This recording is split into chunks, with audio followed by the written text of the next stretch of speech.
How to delete all autofill forms on Samsung Internet Browser. Hello guys, in today's video I'm gonna show you how to delete all autofill forms on Samsung Internet Browser. First, then open the browser and then just click these three lines here in the bottom corner, and after you click on it, click settings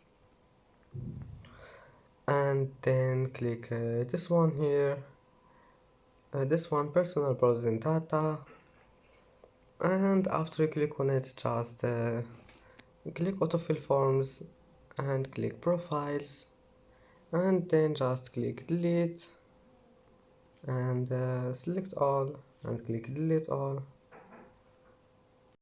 And that's it for today's video. If you like this video, don't forget like and subscribe, and thank you for watching this video until the end, and see you in the next video.